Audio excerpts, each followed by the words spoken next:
Hello viewers, welcome to my YouTube channel learning and support. এর আগে আমরা আপনাদের সাথে ডিবিটি লিঙ্ক বা অন্নপূর্ণা ভান্ডার এই বিষয়ে অন্যান্য ভিডিওতে আলোচনা করেছি। আমাদের আগের ভিডিওতে বলা আছে যে কিভাবে আপনারা ডিবিটি লিঙ্ক করতে পারবেন আপনার ব্যাংকের সাথে, আধার কার্ড সিডিং বা লিঙ্ক করতে পারবেন। তো আজকের এই ভিডিওতে আমরা আপনাদের সাথে আলোচনা করতে চলেছি যে কিভাবে আপনারা আপনাদের লক্ষ্মীর ভান্ডারের অ্যাকাউন্টটিকে অন্নপূর্ণা ভান্ডারের অ্যাকাউন্টে আপডেট করতে পারবেন বা লক্ষ্মীর ভান্ডারের সাথে অন্নপূর্ণা ভান্ডারের লিঙ্ক করতে পারবেন, যেটি আপনারা মনে করেন। তো অন্নপূর্ণা যোজনা বা অন্নপূর্ণা ভান্ডারে আপনার নাম নথিভুক্ত করতে কি কি ডকুমেন্ট লাগবে, কিভাবে আপনারা করতে পারবেন, কোন ওয়েবসাইটে গিয়ে আপনাকে করতে হবে, এই সমস্ত কিছু আজকের এই ভিডিওতে আমরা দেখাতে চলেছি। তো ভিডিওটি স্কিপ না করে সম্পূর্ণ দেখুন। তো প্রথমে আমার সামনে একটি পিডিএফ ফাইল আমি ওপেন করেছি, যেখানে লেখা আছে অন্নপূর্ণা যোজনা ডকুমেন্ট ভেরিফিকেশন প্রসেস ফ্লো, নিচে নর্থ 24 পরগনা ডিস্ট্রিক্ট অ্যাডমিনিস্ট্রেশন।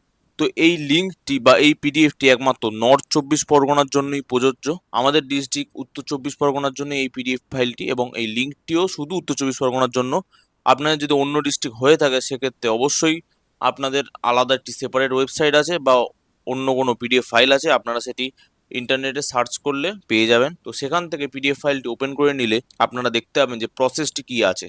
তো প্রথমে আপনাদের বলে দিই, আপনাকে প্রথমে ব্লক, মিউনিসিপ্যালিটি বা গ্রাম পঞ্চায়েত ওয়ার্ড নির্বাচন করতে হবে। আপনারা পিডিএফ ফাইলের ধাপ 1-এ দেখতে পাচ্ছেন, যেটি তথ্য অনুসন্ধান। এরপর আবেদনকারীর ব্যাংক অ্যাকাউন্টের শেষ 4টি অক্ষর লিখে সার্চ বাটনে ক্লিক করতে হবে। তারপর সঠিক তথ্য প্রদান করলে আবেদনকারীর তথ্য স্ক্রিনে প্রদর্শিত হবে।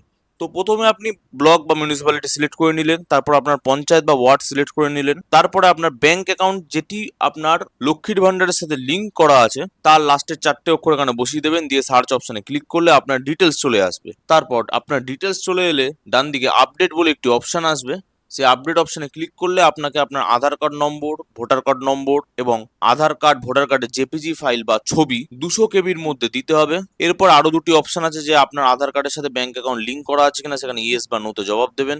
এরপরে আসবে যে আপনি এসআইআর ট্রাইব্যুনালে আবেদন করেছিলেন কিনা বা সিএ এর অধীনে পড়েন কিনা, সেক্ষেত্রে আপনি হ্যাঁ বা না অপশনে ক্লিক করে দেবেন। তারপরে সাবমিট ভেরিফিকেশন অপশনে ক্লিক করবেন।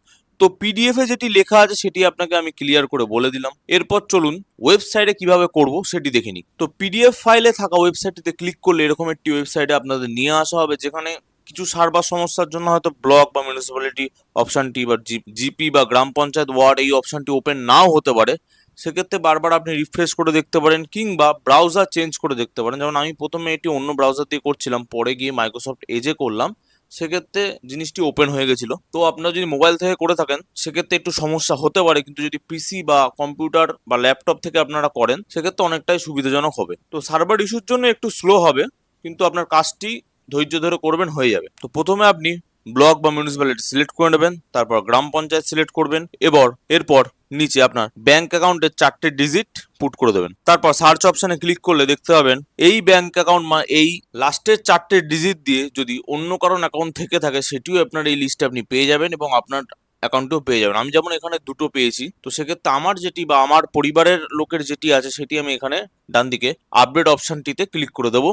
দুটি দেখতে পাচ্ছেন স্ট্যাটাস পেন্ডিং এ রয়েছে। তো আপডেট অপশনে ক্লিক করার পর এরকম একটি ইন্টারফেস চলে আসবে, যেখানে উপরের দিকে application ID, application name, mobile নম্বর এই সমস্ত ডিটেলস দেওয়া আছে। আমি প্রাইভেসির কারণের জন্য এগুলোকে ব্লার করে দিচ্ছি। নিচের দিকে যেটি ওপেন আছে সেখানে দেখতে পাচ্ছেন যে আধার নম্বর চাওয়া হয়েছে, আধার ইমেজ চাওয়া হয়েছে 200 কেবির মধ্যে জেপিজি, পিএনজি বা জেপিইজি ফাইলে। এরপরে চাওয়া হয়েছে এপিক নম্বর, সেটিও সেম জেপিজি, জেপিইজি বা পিএনজি তে। তো তার নিচের দিকে আছে যে এই অ্যাকাউন্টটিকে আপনার আধার কার্ডের সাথে লিঙ্ক করা আছে। তো আপনি এখানে সিলেক্ট করে হ্যাঁ বা নাতে সিলেক্ট করে অপশন দিতে পারেন। তো আপনি এখানে হ্যাঁ বা নাতে উত্তর দিয়ে দেবেন। তারপরে আছে যে আপনি কি পূর্বে এসআইআর ট্রাইব্যুনালে আবেদন করেছেন অথবা সিআই এর আন্ডারে আবেদন দাখিল করেছেন, সেক্ষেত্রে হ্যাঁ বা নাতে সিলেক্ট করে দেবেন। তার নিচের দিকে আছে যে the data given is correct as per my knowledge. তো সেখানে চেক বক্সটিতে ক্লিক করে আপনি সাবমিট অপশনে ক্লিক করে দেবেন। সাবমিট অপশনে ক্লিক করার পর কমপ্লিট বলে লেখা থাকবে। আপনার যে অন্নপূর্ণা যোজনা ভেরিফিকেশনটি আছে তার পাশে স্ট্যাটাসে কমপ্লিটেড লেখা থাকবে। তো সেক্ষেত্রে আপনি বুঝে যাবেন যে আপনার আপডেটটি কমপ্লিট হয়ে গেছে। তো ভিউয়ার্স, এই ছিল আজকের ভিডিও। আশা করি ভিডিওটি বুঝতে আপনাদের কোথাও কোনো অসুবিধা হয়নি। এরপরও যদি সমস্যা হয়ে থাকে তাহলে আপনারা কমেন্ট বক্সে কমেন্ট করে জানাতে পারেন, আমরা অবশ্যই সেখানে রিপ্লাই করব। আপনারা আমাদের স্থায়ী সাইবার ক্যাফ কর জেরক্স সেন্টার থেকে অনলাইন সার্ভিসও নিতে পারেন। অনলাইন সার্ভিস নেওয়ার সময় সকাল 11টা থেকে দুপুর 2টো। ভিডিওটি সম্পূর্ণ দেখার জন্য ধন্যবাদ।